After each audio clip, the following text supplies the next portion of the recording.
Hi everyone, it's Kristen.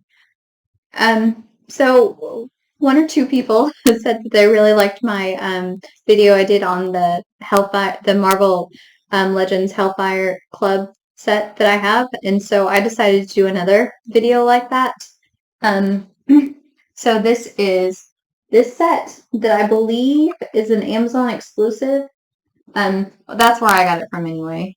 And I actually got it during Black Friday, and it was only $30. I was really excited by that. I mean, $30, because normally even just one Marvel Legends figure it by itself is like at least $20, usually 25, especially now. They used to, yeah, I remember when they used to be 20, but yeah, now their base price is 25. Sometimes you're lucky to find them for 20 or less if it's not like a super popular character. Then usually, they go down. Anyway, I apologize if, I seem flushed or, flustered. It's Texas. It's hot. I can't turn on the air conditioning because if I do, you can hear it coming out of this vent, and this, and this room is pretty small, so it's not like I can just move to a different part of the room and you wouldn't hear it. Anyway, so if I seem, flushed or flustered, that would be why. Because, yeah. Because it's hot and my hair, my hair is like out of control. It just keeps growing because of the humidity. So, yeah, there's that too. So, yeah, I used to actually straighten my hair, and it would take me about an hour. And sometimes I still do, kind of rarely now, but especially in the summer, the humidity, it just, as soon as I step outside, no matter like how many products they use or something, and I don't want to, of course, use hairspray to make it really stiff, but it just grows. So I don't really do that to my hair very much anymore. I mean, anyway, so back to this set. I was just apologizing for it being hot. So, like, I really like the back, and I love this picture of Psylocke. I just think she's so pretty. And she's, I mean, I have a lot of favorites, but she's been one of my favorite characters because just, she's just so pretty. She's a different character. And then you have Nimrod, and then you have Fantomex, which, Fantomex, he has, like he has a gun for an accessory, but he doesn't really have a lot of accessories. Oh, and then like whoops. And then these, little things too. Um, but he doesn't have a lot of accessories compared to the other two. I mean, because Nimrod, he has his blasters, and then he has a different head even. Oh, and a different and a fist. And so, yeah. And then you can kind of see on the back he has like not wings, but kind of wings. And then for Psylocke, she has her. What I love the most is she has her mask that appears whenever she uses her powers.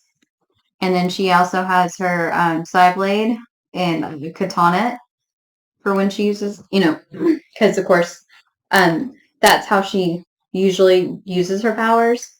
Or her preferred way is she'll like manifest it as a blade coming out of her hand or as a katana. So I think that's another reason why I like her character is she's, she's different. She's Japanese. She's a ninja. Um, so I don't know if you guys know, but I'll give you like just a brief history on the characters.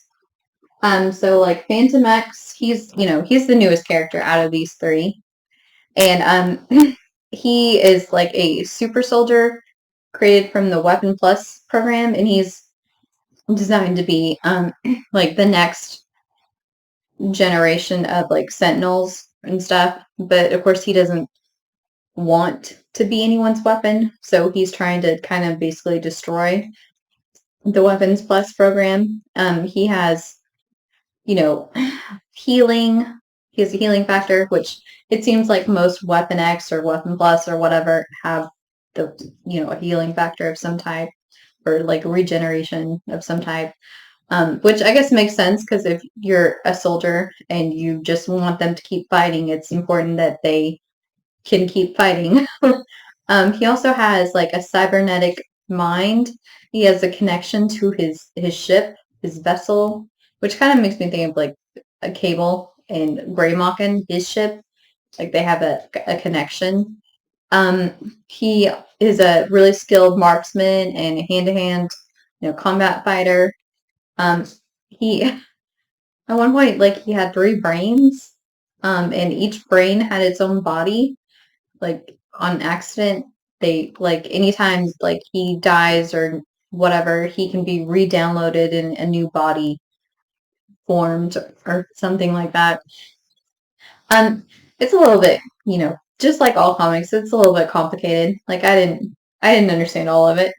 I was just like, okay, I'll just go with it. So basically he like each one of his brains, one's a girl, one's like the dark version of him, which I don't see how there could be a dark version of him, because he's not afraid to kill in the first place. Like he's killed, multiple times in comic books. So I guess he could be darker. I don't know.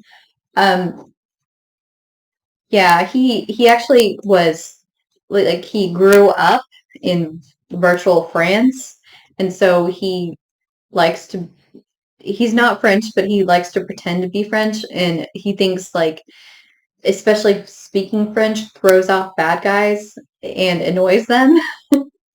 And I guess that's a good ploy, like a good mechanism to throw people off their game. And he also really likes French culture because of that. Um, yeah, so he's not always, of course, like on the side of angels. He kind of reminds me of Deadpool, like that vigilante kind of anti-hero, sometimes a hero, you know, sometimes not. That kind of persona. And, let's see what else about him that's interesting. I think that's all. Like he has a pretty complicated history. I think that's all I remember for right now. Oh, and then of course, Psylocke. Oh, speaking of complicated histories, originally, of course, she was Betsy Braddock, and she was English, and she was the sister of Captain Britain, and that's where she appeared originally. And then later she joined the X-Men and she was still, and she dyed her hair purple and became a model, and then she discovered she had like telepathic abilities. And yeah, and then okay, this is the complicated part. At one point, Mojo captured her, replaced her eyes with cybernetic eyes so that he could kind of see everything that's going on. And then at another point, uh, yeah, she got pushed through this Siege Perilous, which we talked about that before with Rogue in Uncanny X-Men 269, my most embarrassing collectible video. She got pushed through that. She wound up in China, and Spiral convinced this guy that his dead lover Quanon, I think is how you pronounce her name, which is that's who she is really now. Quanon. If like I said, if I'm pronouncing it wrong, just let me know. I mean, I'm gonna call her Psylocke from now on, and because Betsy Braddock went back to being Captain Britain, or is now Captain Britain, so when I say Psylocke, I mean her. So Spiral convinced him he could save, you know, he could save Psylocke, his lover, who was a hand assassin, by using Betsy's body. Um, like I said, this is very complicated. So basically, I'm, because Betsy's a telepath, he could she could bring Psylocke, who was brain dead, back to life. So what he didn't know, and what they didn't really know at the time, is that Spiral kind of split them and put a little bit of each of them in both of them. Like, she switched them, but split it so that, like, for example, even though Betsy was now in Psylocke's body, she still retained knowledge of, like, speaking Japanese and her martial arts training. And even though Psylocke was now in Betsy's body, she, still retained her knowledge of who she was and all of her skills. And they each basically got half of Betsy's powers because, they were split. And so later, Psylocke, who at the time was in Betsy's body, developed the legacy virus. And she begged her lover, who brought her back from the dead, to, kill her, and so she wouldn't have to die by the legacy virus. So she died, and then and then Betsy went on living just in Psylocke's body. And then, like, basically, so she went for almost, well, Psylocke finally got her body back in 2018. So she went for almost, like 30 years, or yeah, almost 30 years, I think, for not having her own body. And so now Psylocke and Betsy, Captain Britain, are two totally separate entities. And they still kind of know, like, what happened to each other. And so when they have been on Kuroka and, like, run across each other, they, kind of avoided each other. Because it's awkward. So anyway, that was probably a very confusing thing for me to say. But Kwan, the Japanese assassin, basically was stuck in Betsy's body. Betsy was stuck in Kwan's body, and they both retained little pieces of each other.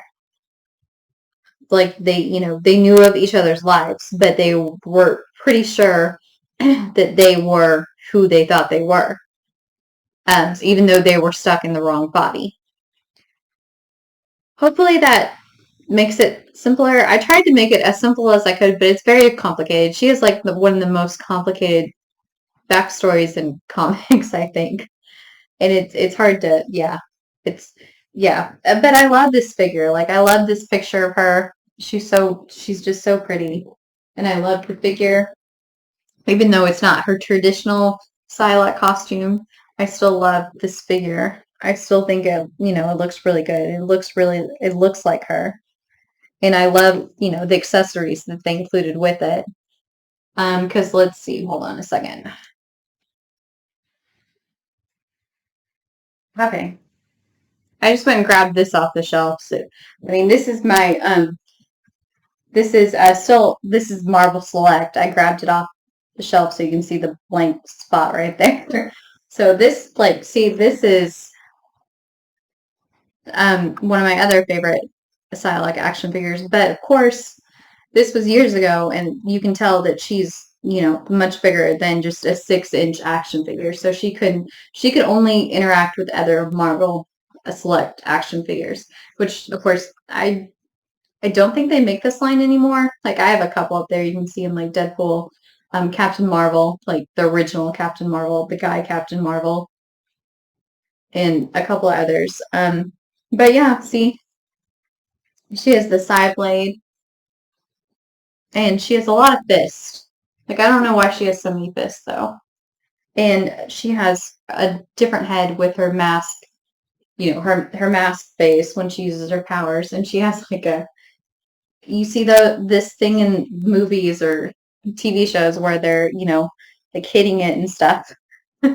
So I guess, well, it's a better way. It's a way to display her. Anyway, so I really like her, and she has a katana on her back. So I really like her, and she's in her, traditional Psylocke costume. But of course,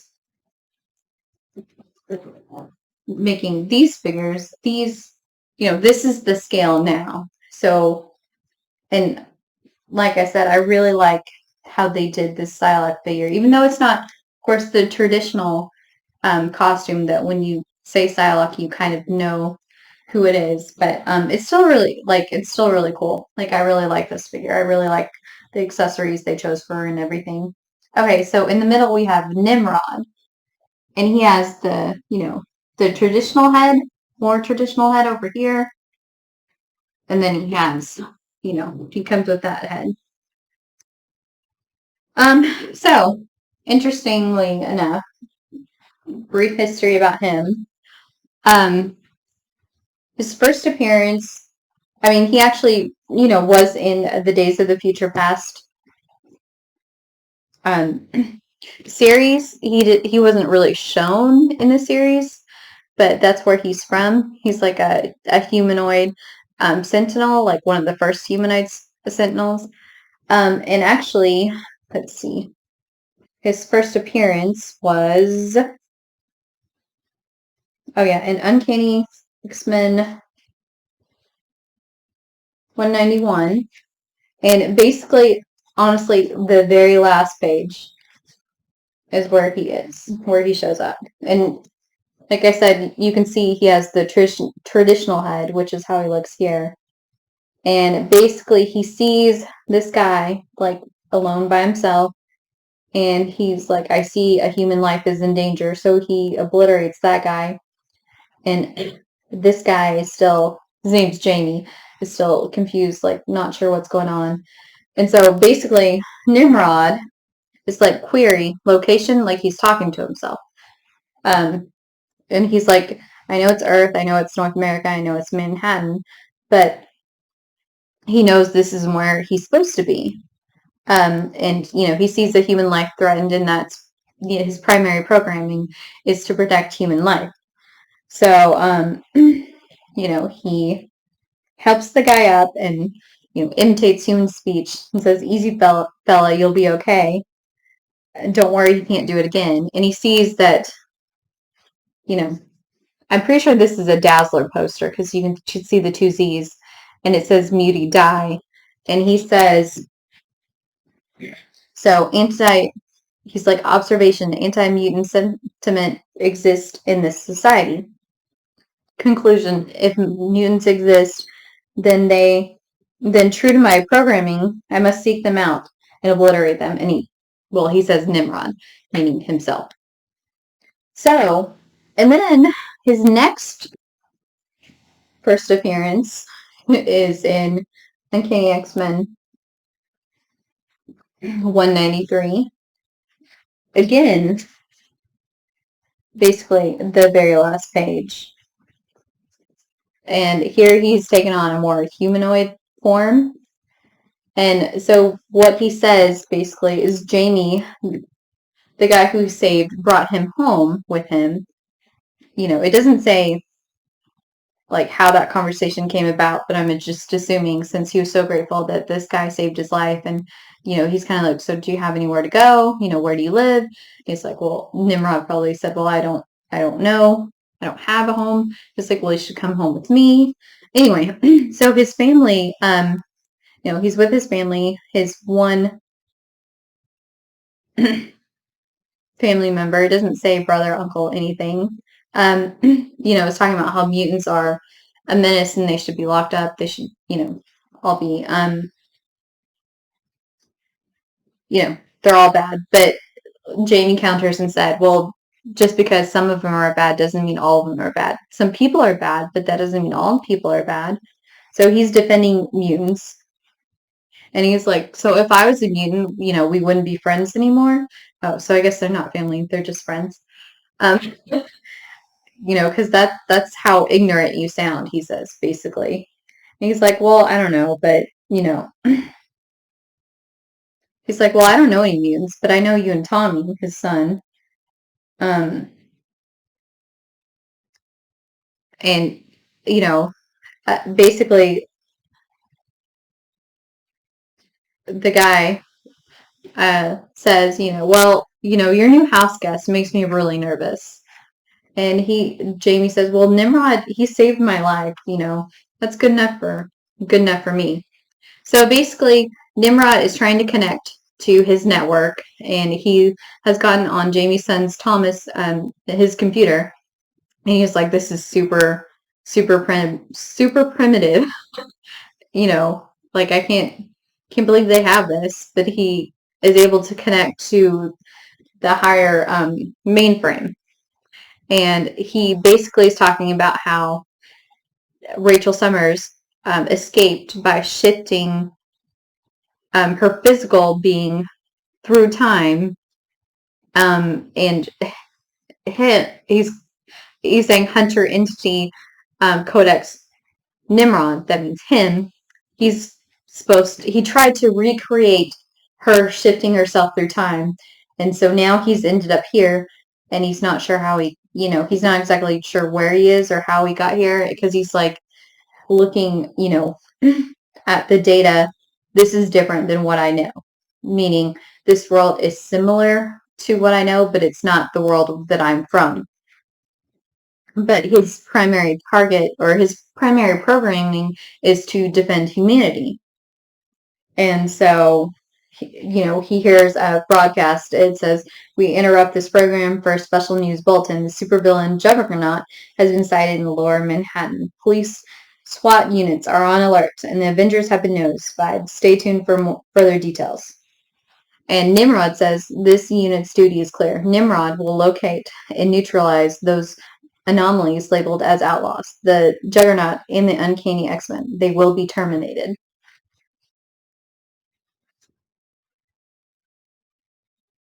So I just thought that was interesting that those were his two first appearances. And even though, we learned from that he was there with Rachel in Days of the Future Past, he wasn't, it wasn't mentioned, and she managed to escape.